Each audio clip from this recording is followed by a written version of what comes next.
Bom dia, boa tarde, boa noite. Nós estamos aqui no podcast Café pela Saúde. O meu nome é Ellen Gomes, eu sou do segundo período do curso de Medicina da Unip, Campus Lusiânia. E hoje eu estou aqui com a minha querida colega, excelentíssima Giovana. Se apresente, por favor, Giovana. Boa noite, eu sou a Giovana, estudante do segundo período da Unip também. Vou estar aqui participando com vocês dessa entrevista. O tema de hoje é focado no universo feminino. Isso, do universo feminino, o futuro rosa e coisas do tipo. Bom, então hoje a gente tem uma convidada muito especial, não é mesmo? Isso. Uma pessoa que é assim, importantíssima aqui no nosso campus, de excelência, assim, para falar, com certeza, iniciar o nosso programa da melhor forma possível. Então, por favor, professora Geisa, muito obrigada por aceitar nosso convite. É uma honra receber você aqui. E, por favor, se apresente pra gente, conte um pouquinho sobre a sua trajetória e o que mais você ficar à vontade para falar. Tá bom. Boa noite a todos que estão nos ouvindo, né? Obrigada, meninas, para mim um prazer imenso estar aqui hoje. E eu vou me apresentar, né? Para quem está escutando e não me conhece, eu vou me apresentar. Eu sou Geisa, eu sou psicóloga de formação desde 2009, né? A trajetória aí já é um pouquinho longa dentro da psicologia, sempre atuando na psicologia clínica, nunca me afastei dela, mas fui ganhando outros espaços dentro da psicologia.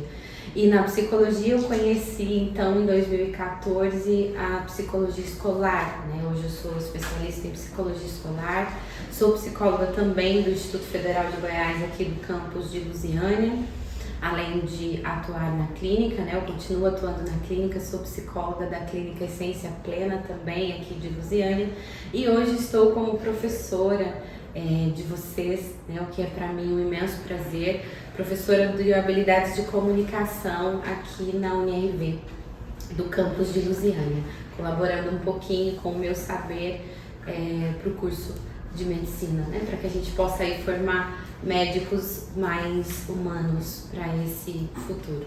Então, na psicologia é isso, a psicologia é sem dúvida um saber o qual eu amo, gosto muito de fazer. Eu sou mestre também, mestre em ensino, e acho que de formação é isso. Pessoalmente eu sou mãe de 3 crianças lindas, e acho que essa talvez seja o maior desafio da minha vida, né? A maternidade. E é isso. Como apresentação, acho que é isso. Muito obrigada por essa apresentação belíssima. Então, o convite da nossa professora Geisa ser a nossa primeira entrevistada aqui do programa específico Futuro Rosa do nosso podcast é que a gente, enquanto mulher, a gente enxerga você como um espelho todos os dias ali, porque nós, como alunas, a gente tem uma coisa diferente, porque a gente é mulher, a gente é estudante, a gente é professora também, a gente trabalha, a gente faz muitas coisas. E a gente ter espelhos, a gente ter pessoas para se espelhar é incrível, porque a gente tem que ter em quem a gente se mirar, né? E pensar, tudo bem, eu consigo também construir uma carreira de excelência, ter uma vida fora daqui e tudo mais. Então, pensando nessa realidade, pensando nessa questão da mulher construir a carreira e tudo mais, hoje a gente vai abordar o nosso tema principal, a mulher no âmbito do trabalho, a relação da mulher no trabalho, porque é uma questão extensa e é uma questão diferente, com certeza é uma coisa diferente da do homem. A trajetória da mulher não é igual à do homem, o que é muito triste às vezes por partes, mas a gente tem que saber lidar e construir mecanismos que a gente possa ter da melhor maneira para levar e conseguir ter uma carreira de sucesso e conseguir fazer todas as coisas que a gente quer na vida. Com essa introduçãozinha, vamos partir para a primeira pergunta e dar início à nossa conversa. Para começar, então, professora, você pode, por favor, nos explicar o que realmente significa essa dupla jornada de trabalho para as mulheres? Porque a gente, enquanto mulher, trabalha mais de uma vez. A gente não trabalha só quando a gente está definitivamente no ambiente de trabalho. Então, o que seria dupla jornada de trabalho, né? A gente pode chamar de dupla jornada de trabalho o trabalho que se acumula em diversas funções. Então, a gente inicia pensando, por exemplo, que existe o trabalho formal, né? Aquele trabalho que é remunerado, que a gente vai para fora fazer essa execução, mas existem trabalhos que se acumulam a essa função formal. Por exemplo, os trabalhos dos cuidados domésticos, os trabalhos com os filhos, os trabalhos, isso pensando nessa realidade da mulher, né? Então, a partir do momento que a mulher ganha esse mercado de trabalho formal, que acontece, se a gente for pensar em comparação aos homens em um outro tempo, acontece de uma forma mais recente, a partir do momento que ela entra no mercado de trabalho, ela conquista o direito a estar no mercado de trabalho, ela não deixa de ter as suas outras funções que são socialmente atribuídas a ela. E isso passa a se acumular, né? Então, o acúmulo de trabalho, a dupla jornada, que a gente pode chamar até de tripla jornada, a depender de como as funções dessa mulher, nada mais é do que esse acúmulo de funções, né? Que vão desde funções que são remuneradas e funções que não são remuneradas. É tudo aquilo que ela precisa executar para fazer com que a sua vida de alguma forma aconteça, né? Acho que seria, por definição, basicamente isso. Para a gente seguir aqui, eu ainda queria fazer mais uma pergunta dentro dessa temática. Talvez possa parecer mais pessoal, mas queria perguntar, porque, como eu falei, a gente tem como espelho ver pessoas que conseguem carregar essa dupla, tripla jornada. E eu mesmo, por exemplo, já carrego, tenho certeza que a Giovana também carrega, de assumir muitos papéis na nossa vida enquanto mulher. Como é para você, em específico, assumir mais de uma jornada de trabalho? Eu acho que pensar isso, para mim, talvez não seja o que é para outras mulheres, né? Então isso é importante dizer, né? É importante dizer porque nós todas não estamos no mesmo espaço e nem temos as mesmas oportunidades, né? Não é todas as mulheres que estão da mesma forma, mas para mim, eu preciso de uma rede de apoio, né? Então, eu só consigo ter essa diversidade de trabalhos, exercer a minha maternidade, exercer os meus cuidados dentro de casa, as minhas funções dentro de casa, porque eu conto com uma boa rede de apoio, né? Eu tenho um companheiro de vida, né? Eu sou casada, tenho um marido que participa ativamente das funções dentro de casa, além de ter uma pessoa em casa que é meu braço direito, que tá lá comigo sempre, que é a Eleni, né, que é um anjo para nós em casa. Por quê? Porque permite que essa dinâmica da casa aconteça, né? E que eu não adoeça, porque sem essa rede de apoio não seria possível que eu executasse todas as minhas funções. Então, isso é muito importante. Agora, eu falo isso tendo plena consciência que não é todas as mulheres que têm essa rede e pode contar com todos esse apoio que eu conto para poder trabalhar, né? E exatamente. Então essa realidade ela dificulta para as pessoas, né? Não é a realidade da maioria das pessoas e da maioria das mulheres especialmente, né? A minha realidade. Eu reconheço que eu falo de um lugar de privilégio, né? E o qual eu sou muito, muito grata, mas eu reconheço que é um lugar de privilégio, sem dúvida. Sim. Continuando, né, esse assunto, como que essa dificuldade de conciliar essas atividades, né, gente, vou ter que falar de novo. Essa falta de equilíbrio nessas atividades, ela acarreta muitos problemas na vida das mulheres, na qualidade de vida, né, causando problemas com ansiedade, depressão, né, e como, a minha pergunta seria como isso impacta na vida das mulheres, né, como na saúde das mulheres. Entendi. Eu acho que impacta e muito. Se a gente pensar que dupla ou tripla jornada de trabalho é um acúmulo de funções, a gente está pensando que tudo que acumula é difícil de organizar, né? Se é difícil de organizar, é difícil de suportar. Sendo difícil de suportar, algum sintoma vai acontecer, né? Então, inevitavelmente, essa mulher ela vai fazer alguns sintomas e pode adoecer em alguns aspectos. O que acontece, assim, e é muito comum da gente ver com essas mulheres, com essa sobrecarga de funções, é que elas vão trazendo sintomas emocionais e tendo esses sintomas como resposta da vida que elas levam, né?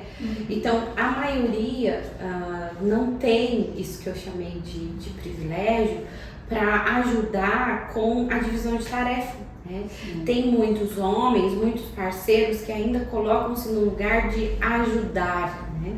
Aquele homem, aquele pai que ajuda no cuidado de casa, não é ajuda.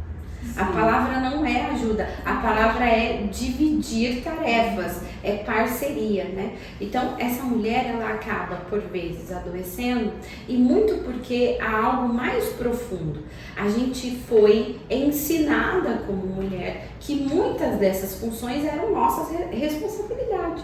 Né? Então, e por vezes uma pressão social também, né? Sem dúvida, e por vezes a gente vai fazendo coisas sem que a gente perceba, né? Então eu faço porque é minha obrigação. O cuidado com os filhos acaba que foi nos ensinado que era nossa obrigação exclusiva, né? Então eu saio para o mercado de trabalho, mas eu não deixo de ter o cuidado com os filhos como minha obrigação.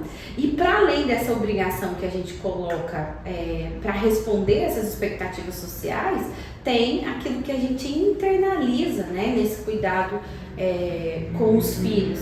E fora isso tem a gestão desse cuidado, que é, por exemplo, a gente está lá no nosso trabalho, né, lá com o nosso chefe, aquele trabalho formal, mas está pensando se a criança chegou à escola, se a criança lanchou, se a tarefa precisa ser feita, se precisa passar na papelaria para comprar isso e isso que a criança precisa fazer para ter a tarefa, né? Então, toda essa gestão da casa, mesmo que ela esteja lá no trabalho formal, essa gestão muitas vezes é feita pela mulher. E essa gestão traz também uma carga psíquica muito intensa, né? Então, o adoecimento, ele vai sim ser resultado dessa pressão e dessa sobrecarga, né? E o mais importante disso tudo talvez seria que a gente passasse a reconhecer isso como uma sobrecarga e não normalizar, né? Normalizar, dizer, não, eu aguento tudo, tá tudo bem, eu sou responsável por tudo, enfim. Eu penso que por muitas vezes a gente, enquanto mulher, a gente tá num lugar e a nossa cabeça tá em outro. Foi isso que você falou, assim, da questão. Eu acho que isso é uma questão que afeta muito a nossa saúde, porque a gente tá ali naquele momento e não consegue ao mesmo tempo estar presente. Sim. Estar vivendo ali de verdade. A gente tá sempre pensando em todas as outras partes da nossa vida, se a gente vai conseguir dar conta ou não. Existe também a própria autocobrança da mulher, né? Sem dúvida. E essa autocobrança tem a ver com essa relação que é nos imposta socialmente, né? Porque a gente tem que dar conta. Tudo bem, você foi pro mercado de trabalho, mas você não deixou de ser responsável pelos seus filhos, nem pela sua casa.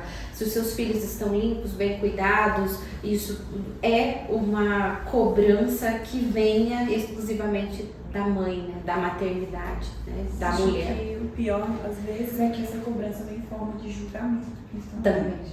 Também, né? E aí é isso que é interessante a gente pensar, né? O que a gente está fazendo para que isso seja diferente, né? Acho que isso é importante a gente se questionar também. Sim.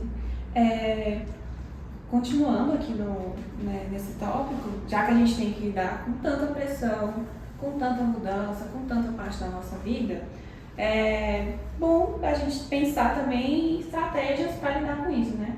Então, professora, como as mulheres poderiam lidar com essa pressão e proteger a sua saúde mental? Primeiro, ter consciência, né? Que eu tinha falado, né? Ter consciência que isso é uma sobrecarga, né? Que não deveria ser assim, que pode ser dividido, né? Tomar consciência disso, né? Depois, construir redes de apoio. E às vezes pedir ajuda, porque às vezes a gente se coloca nesse lugar que foi tão construído socialmente que a gente tem que dar conta, que às vezes a gente não pede essa ajuda, né? E outras tantas vezes a gente vê que precisa de ajuda, faz até um movimento, mas não tem essa rede de apoio, né? Então seria muito importante que essa rede de apoio não fosse construída também e só exclusivamente por mulheres da família. Porque é muito comum a gente pedir ajuda, por exemplo, da mãe, da avó, da irmã, da tia. Ou seja, são mulheres que também são responsáveis pelo cuidado com outras mulheres, né?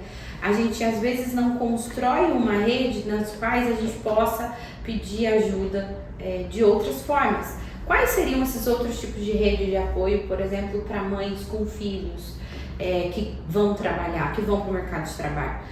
Ter espaços onde esses filhos fossem bem-vindos, onde ela pudesse estar e os filhos fossem acolhidos, né? Desde um lugar que a gente vai que tem um parquinho para a criança estar lá e brincar e você possa estar naquele lugar e usufruir daquele lugar sabendo que a tua criança tem um lugar para estar.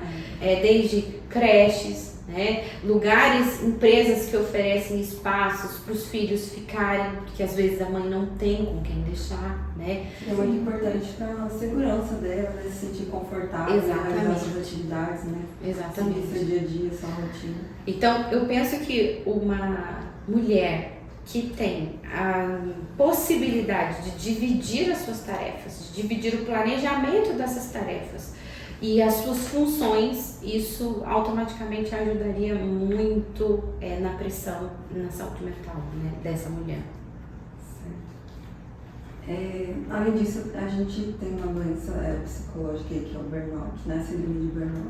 Uhum. E aí, quais seriam os principais sinais e sintomas que a gente pode identificar, né? Principalmente nas mulheres que elas sofrem mais, né? São mais suscetíveis.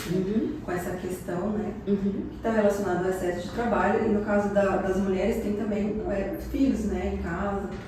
E isso tudo que a gente já comentou sobre a rotina dupla, várias rotinas, né? Uhum. Várias jornadas que ela tem no dia a dia dela, né? Quais seriam os principais sintomas, né? Seria a minha pergunta. Então, a síndrome de Burnout, ela é uma síndrome do esgotamento profissional, né? Então, as relações de trabalho, quando muito desgastantes, e desgastantes tanto na quantidade quanto nas relações, acabam podendo gerar o que a gente vai chamar então de burnout, né? Esses sintomas são basicamente esse sofrimento relacionado ao trabalho, que vão desde sintomas físicos, como por exemplo dificuldade para dormir, dificuldade para se alimentar, enfim, ansiedade, né, que perpassa o organismo, também esses sintomas que são psicológicos, né, esse sofrimento relacionado ao trabalho. O burnout, ele constantemente vem da dificuldade das relações de trabalho. Então são às vezes ambientes hostis de trabalho, com muita pressão, desrespeito nas relações, e isso acaba adoecendo. Ele começa com picos de estresse até que ele se transforme no que a gente vai chamar então dessa síndrome do esgotamento profissional. É bastante intenso, as mulheres são mais suscetíveis e talvez a resposta das mulheres serem mais suscetíveis está justamente nesse acúmulo de funções. A mulher não tem só esse trabalho formal, né? As relações nesse ambiente podem ser muito difíceis, de muita pressão, né? Pressão para produtividade e uma pressão com desrespeito nas relações, né? As relações se dão de uma forma muito desgastada e isso vai adoecendo. Então ele começa com essa ansiedade que é pequena, né? Que vai começando ali aos poucos e esse estresse, esses picos de estresse até ficar algo que seja difícil suportar, né? Passa a ser muito sofrimento, né? E aí ela precisa de ajuda e tratamento, né? Sim, a gente vê também uma falta de empatia, né, de alguns ambientes de trabalho. Deixa eu fazer a próxima pergunta. Qual o protocolo de tratamento mais indicado? Então, o protocolo é basicamente terapia com psicólogo, é importante dizer isso, com psicólogo, e tem um tratamento medicamentoso, né? Tem medicações que podem ser administradas para ajudar com alguns sintomas, quando esses sintomas estão muito intensos. Então, o trabalho ideal seria a parceria do médico e de um psicólogo para esse tipo de tratamento. Por quê? É muito importante que a gente entenda que não é todo mundo que vai poder, por exemplo, diante de uma síndrome como essa, trocar de trabalho, né? Às vezes não dá para trocar de trabalho. E diante dessa impossibilidade da troca do trabalho, a gente precisa então mudar a forma como eu me relaciono com o trabalho. Algo vai precisar mudar, né? Não é só a medicação, porque a medicação ela entra para o sintoma que já está instalado. Mas a psicoterapia ela vai ser fundamental para mudar essa relação com o trabalho, com o que eu sinto no trabalho e a forma como eu posso conversar, né? Seja com minha chefia, seja com os meus parceiros ali de trabalho, para que isso se constitua de uma forma menos adoecedora, né? Se possível, claro, né? Agora, se não houver essa possibilidade, o ideal aí, né, enfim, é trocar de trabalho, claro que dentro das possibilidades. Mas o tratamento é terapia, né, e medicamentos, sempre conduzidos por um médico, tá? É difícil para a pessoa, enquanto está trabalhando, reconhecer esse tipo de... diferenciar, assim, o burnout do estresse. Será que eu estou só estressado ou será que eu estou chegando perto de um esgotamento? Eu penso muito assim que o ápice ali, aquele momento que é antecessor ao esgotamento total, eu acho que ele deve ser uma coisa mais difícil de identificar. Enquanto psicóloga, enquanto uma pessoa que estuda esse tipo de comportamento, existe algum tipo de diferença? Eu tenho essa curiosidade. Sim, ele é mais difícil de identificar porque a gente vai se acostumando com a dificuldade, né? A gente tem esse hábito de ir normalizando o sofrimento e não deixando espaço para o que a gente está sentindo. Então ajuda quando já está com problema. Exatamente, né? Exatamente. A gente deixa as coisas irem acumulando para procurar ajuda, né? Então eu entendo que se está tendo sofrimento, né? Se está tendo esses pequenos picos de estresse, procurar formas de olhar para isso, de se entender, né? Ferramentas de autoconhecimento nesse sentido são importantes, entender, poxa, por que eu estou sentindo isso, né? O que eu posso fazer com isso? Qual o melhor caminho para isso? E acho que talvez isso seja o ideal, mas sim, é difícil da pessoa reconhecer. Quase sempre porque a gente se cobra muito, né? A gente se cobra muita produtividade, a gente está ali porque a gente precisa, né? A gente normalizou esse tipo de comportamento. Hoje em dia, a coisa mais comum que existe é a gente se cobrar excessivamente e pensar que se alguma pessoa X dá conta, eu também tenho que dar.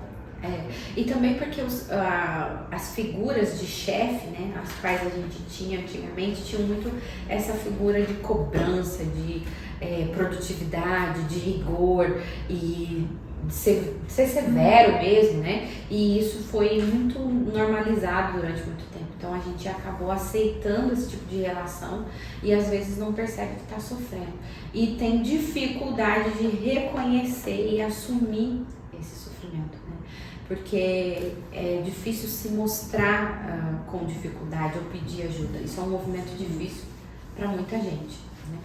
Exclusivamente para as mulheres, não exclusivamente, mas especialmente para as mulheres falando, esse tipo de burnout, esse tipo do estresse, o acúmulo de coisas para se fazer, é muito comum. Então, assim, voltando um pouquinho no tempo, em que a gente teve a pandemia e foi uma crise em nível mundial, uma coisa que a gente nunca tinha passado antes, uma coisa que a gente nunca tinha experimentado antes. O que a gente queria perguntar é como a pandemia do Covid afetou a saúde mental das mulheres. Porque essas mulheres que estavam indo trabalhar, que estavam indo estudar, que estavam indo ser mães, vivendo a vida delas normalmente, de repente tudo desmoronou e elas tiveram que ficar dentro de casa e cumprir todas as suas tarefas dentro de casa. Então, muitas vezes elas eram o próprio grupo de risco também, né? Sem dúvida.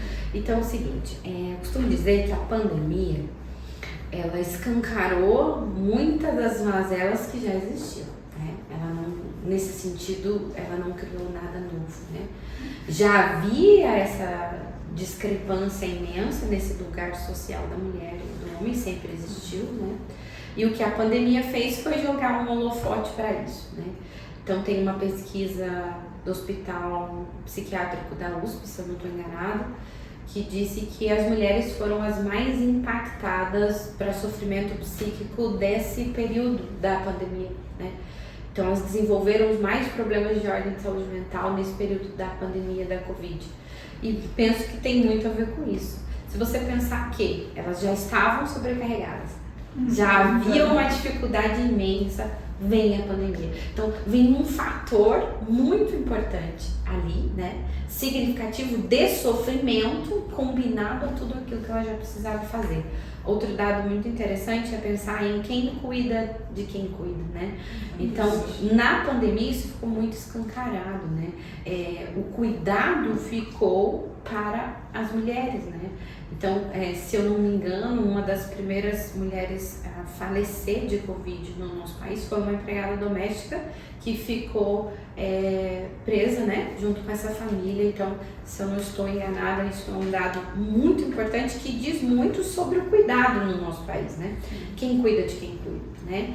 Então, as mulheres de mais idade, né? Como é que elas ficaram, né, diante disso tudo, com essa responsabilidade. Então, sim, a Covid, ela vem trazer isso e potencializar esse sofrimento. Agora, um outro dado importante é que não só a Covid, mas todos esses catástrofes que a gente chama, né, humanitárias, acontecem, é um dado parecido, né? Então, diante de outros desastres naturais, é um dado parecido, né? Então, as mulheres acabam sendo impactadas nesses momentos de muito sofrimento humanitário também, não só a Covid. Outra questão importante é que a Covid, ela não encerra o sofrimento, né? Algo ali ficou e vai precisar ser cuidado por muito tempo. Nós ainda temos impacto do que foi a pandemia da Covid-19 até os dias de hoje, na atualidade, né? Então, a gente vê esse impacto nas relações dentro de casa, na alfabetização das crianças, por exemplo, né? As crianças que precisaram aprender nesse contexto. Então, o que a pandemia deixou ainda nos acende um alerta, assim, né? De pensar nesse cuidado para com as mulheres que estão sempre por cuidado de alguma forma. Bom, a nossa última pergunta é: quais seriam as mudanças sociais, né, importantes, né, e necessárias para manutenção da saúde mental da mulher? O que a gente poderia fazer, né, para melhorar essa questão e poder proporcionar melhor qualidade de vida? Olha, eu acho que tem tantas coisas que poderiam ser feitas, muitas já são feitas, né? A gente precisa reconhecer que muito avançou desde a entrada da mulher no mercado de trabalho, né? Muitas conquistas vieram acontecendo ao longo dos anos, mas eu ainda acho que tem mais coisas para fazer. Mas algumas conquistas importantes e significativas precisam ser lembradas. Por exemplo, se eu não estou enganada, esse ano faz 18 anos da Lei Maria da Penha. Parece algo muito óbvio falar, mas é importante dizer sobre violência, né? Que as mulheres passam por ser mulheres, né? E pensar que a gente talvez, com o passar do tempo, tenha mais segurança para existir como mulher pode ser muito importante, né? Então, eu acho que algumas coisas possam melhorar, né? Existe a Lei Maria da Penha, mas quais são os respaldos que acontecem para que essa lei seja efetivada, né? Acho que isso é um ponto importante. Outro ponto que eu penso que é importante enaltecer é o que eu disse sobre as redes de apoio, né? Que essas redes de apoio não existam só nos nossos núcleos íntimos e familiares, que essas redes de apoio possam vir de outras pessoas, que a gente tenha esse olhar mais sensível para a mulher, para oferecer um cuidado, para ajudar quando a criança estiver chorando ou dando uma birra, e não só julgar essa mãe que está ali na execução daquela tarefa, que a gente sabe que não é fácil, né? Então, ter esse olhar mais acolhedor para uma mãe exercendo e tentando exercer a sua maternidade. Além de pensar em políticas públicas que dariam conta de pensar isso numa organização social, né? Então, por exemplo, pensar em mais creches para que a mãe tenha mais apoio para deixar seu filho para ir trabalhar, né? Isso seriam coisas muito importantes, né? Que a gente pensa, então, nesse fortalecimento da rede e que sustenta a saúde mental da mulher. Então, a saúde mental está muito ligada àquilo que é ofertado para que ela possa ter e existir. A gente fala muito de autocuidado, né? A gente fala muito de autocuidado feminino, o que é isso, né? Isso é importante para a saúde mental? Sim, é muito importante. Mas é preciso dizer que não é toda mulher que tem espaço para exercer autocuidado. Né? Ir ao salão é maravilhoso? Sem dúvida. Sem dúvida. Né? Sem dúvida. Mas só que a gente precisa considerar todas as realidades e precisa considerar não só todas as realidades, mas todos os gostos também, né? Todas as formas de existir. Então, que essa mulher tenha espaço para ter autocuidado, não só a gente pensar nesse autocuidado que é responsabilidade do sujeito, senão a gente culpabiliza as mulheres por estar sofrendo, quando não é isso, né? Então existe autocuidado e ter esse autocuidado é fundamental, desde que ela possa fazer isso. Escolhas, né? Possa escolher, possa decidir sobre o que. Exatamente. Desde que ela possa fazer isso de uma forma subjetiva, né? E tendo esse respaldo social, né? A mulher que luta, que saiu cedo, que precisou pegar ônibus, que precisou isso, precisou aquilo, qual espaço ela tem de autocuidado? Às vezes tudo que ela quer é tomar um banho, né? Será que tem uma vizinha que pode ficar com os filhos naquele momento? Né? Será que tem um amigo que pode ficar com a criança para ela poder ter esse respiro, né? Para poder descansar a mente? E para muitas mulheres até esse mínimo, que é o tempo para tomar um banho, tempo para você cuidar do seu cabelo, tempo para você fazer coisas pequenas, ter uma refeição, é tirado, né? Aquilo é tomado da mulher. Então não dá tempo, não tem espaço para isso, né? Então o autocuidado, ele é importante, mas às vezes a gente tem que tomar um cuidado para não fazer isso como uma cobrança para a mulher, né? E que isso não seja mais um elemento de cobrança. É importante também, né, nós como sociedade ter esse olhar sensível, né? Considerar isso, e principalmente a gente como estudante da área da saúde, contribuir com essa parte importante, né, da saúde. Bom, então agora, pra gente finalizar aqui, a gente traz uma pergunta especial para as nossas convidadas do coração aqui do programa Futuro Rosa, que é o programa voltado para as questões das mulheres. E a pergunta que eu tenho para a Geisa é que aqui, enquanto estudantes da Universidade de Rio Verde, Campus Lusiana, a gente tem nossos professores como exemplo pra gente. E inspiração para seguir as nossas vidas, nossas carreiras, e exemplo para a nossa vida mesmo, assim, profissional. Então, eu queria perguntar para a gente finalizar, se você podia contar para a gente alguma mulher que te inspirou na sua vida. Nossa, essa pergunta é para mim muito importante, assim, e sim, vem uma única mulher na minha cabeça, é minha mãe. Minha mãe se chamava Cleonice Terezinha Fernandes. Ela foi professora uma vida inteira. E eu acho que esse constituir-se mulher esbarra muito nas mulheres que a gente encontra na vida. Isso que você disse, né? Professoras, amigas, mas para mim a mais potente mulher que me fez ser tudo que eu sou hoje é sem dúvida a minha mãe.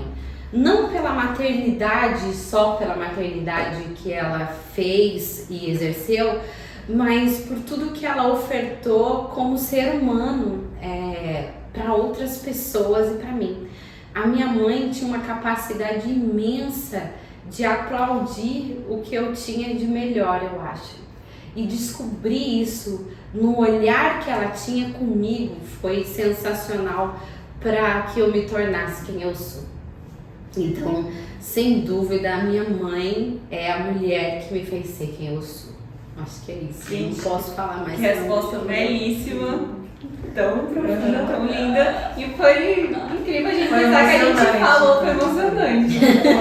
Obrigada por compartilhar com a gente, né, essa parte especial. Eu podia ficar um podcast inteiro falando pra vocês quem foi minha mãe.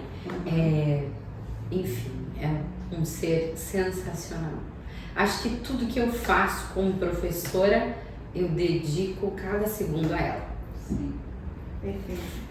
Foi lindo a gente pensar aqui um momento entre uma conversa entre mulheres e ver entre mulheres como a gente entrega um pouquinho para uma e carrega um pouquinho de Exatamente, outra. Sempre exatamente. que a gente se encontra. Eu acho que muito do feminino e do que a gente vai falar de potência feminina, a gente pode usar milhões de nomes de sororidade, a gente pode usar vários nomes que definem isso que eu acho que a gente está falando aqui, que é o que a gente entrega para uma mulher e o que a gente leva dessa mulher, né? E que a gente possa cada vez mais nos apoiar nessa existência do que é ser mulher, né? Porque dificuldades a gente tem um monte, mas é uma beleza imensa também ser mulher, né? Eu acho que sim. Gente, incrível. Perfeito. Tô até emocionada. Mas queria agradecer aqui a presença, Regina. Muito obrigada por aceitar o nosso convite. Obrigada, professora, por ter vindo, por ter participado, né, por ter topado essa aventura com a gente. E a gente espera mais vezes, né? Já tá programado.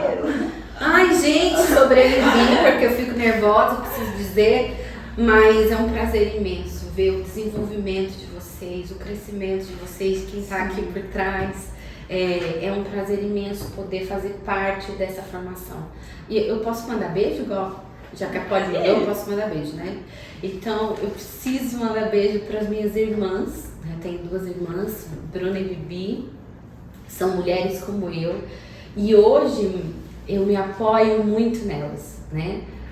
Hoje minha mãe não está mais com a gente, não fisicamente, porque eu acho que ela vive um pouco em cada um de nós, mas eu me apoio muito nelas, né? Elas são muito do meu apoio. E meus filhos e meu marido que tá em casa, beijo pra eles, e minha avó. Minha avó é maravilhosa. Aliás, minha avó participa de quase todas as aulas, porque ela é exemplo das aulas, ela vai descobrir isso nesse podcast, porque ela é uma mulher sensacional nos seus 80 anos, que segura uma família inteira emocionalmente falando, né? Então, acho que era isso. Obrigada, gente. Muito obrigada. Giovana, quer mandar um beijo pra alguém? Não. Eu quero mandar um beijo para meus pais. Beijo pra minha mãe. Beijo, mãe. E é isso.